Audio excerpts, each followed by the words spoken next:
नेपालको यो पछिल्लो डाटा उपलब्ध छ लागु औषध नीतिका सम्बन्धको एउटा तथ्याङ्क अनुसार करिब 1.5 लाख जति लागु औषधका प्रयोगकर्ताहरू गएको र वर्षेनी चाहिँ 5% चाहिँ लागु औषध प्रयोगकर्ताहरू बढिरहेको भन्ने देखिन्छ। अब लागु औषधको सेवनले मानिसको केन्द्रीय स्थानीय प्रणालीमा प्रभाव पार्छ, साथै प्रयोगकर्ताको भावना र सोचाइमा पनि परिवर्तन ल्याउँछ। यसले मानसिक चेतना, अनुभूति र मनोभावलाई प्रभावित गरी बुझ्ने, सम्झने र सोच्ने शक्तिलाई बनाउँछ। यसका साथसाथै लागु औषधको सेवनले व्यक्तिको चाहिँ सामाजिक, शारीरिक, मानसिक र आर्थिक अवस्थामा समेत प्रतिकूल असर गर्ने गर्छ। यसबाट कलेजो, मुटु, महिनावारीसँग सम्बन्धित समस्याहरू चाहिँ देखिने गरेको छ। नेपाल सरकारले 2033 सालमा नै लागु औषध नियन्त्रण ऐन जारी गरिसकेको छ भने लागु औषध नियन्त्रण राष्ट्रिय नीति 2063 पनि कार्यान्वयन गरेको छ। साथै पछिल्लो समय लागु औषध रोकथाम तथा राष्ट्रिय पूर्व योजना 2079 देखि 84 स्वीकृत गरेर त्यसको कार्यान्वयनको चरणमा पनि रहेको छ।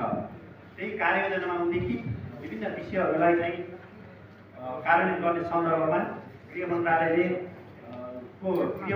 वार्षिक बजेट तथा कार्यक्रममा लागु पदार्थ विरुद्ध 3 महिने सचेतनामूलक कार्यक्रम प्रत्येक जिल्ला प्रशासन कार्यालयको अगुवाईमा 77वटै जिल्लामा सञ्चालन गर्ने भन्ने हिसाबले बजेट रकम पनि विनियोजन भएको छ।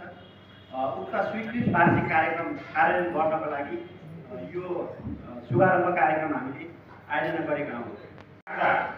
ट्रान्जिट रुटको रूपमा चाहिँ गाँजाको ट्रान्जिट पोइन्ट चाहिँ हाम्रो पर्छ भनेको देखिन्छ अहिले पछिल्लो समयमा। त्यो ट्रान्जिट पोइन्ट पनि यता भिक्टोरी, पटेरा सुनौली, जगन्नाथपुर यी पालिकाहरूमा चाहिँ उता हेटौँडाबाट आउने र त्यहाँबाट जाने ट्र्याकिङहरू हेर्दा त्यहाँको अवस्था हेर्दा पनि यो एकदमै त्यो प्रोफेसनल रूपमा चाहिँ आएको देखिन्छ।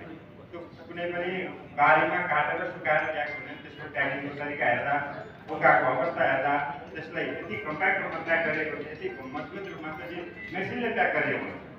त्यो अवस्थामा चाहिँ हामीले यहाँ समाउने मात्रै भन्दा पनि मकवानपुर क्षेत्र अथवा जहाँ जहाँ हाम्रो गाँजा उत्पादन हुन्छ अथवा राज्यले पनि विभिन्न क्याबिनेटमा समेत यसलाई चाहिँ कानुनी रूप दिने कि भन्ने समेतका कुराहरू पनि उठिरहेको अवस्थामा के हिसाबले सोचेर अथवा त्यसलाई कसरी नियन्त्रण गर्न सकिन्छ भन्नेमाथि गम्भीर रूपले लाग्नुपर्ने अवस्था देखिन्छ।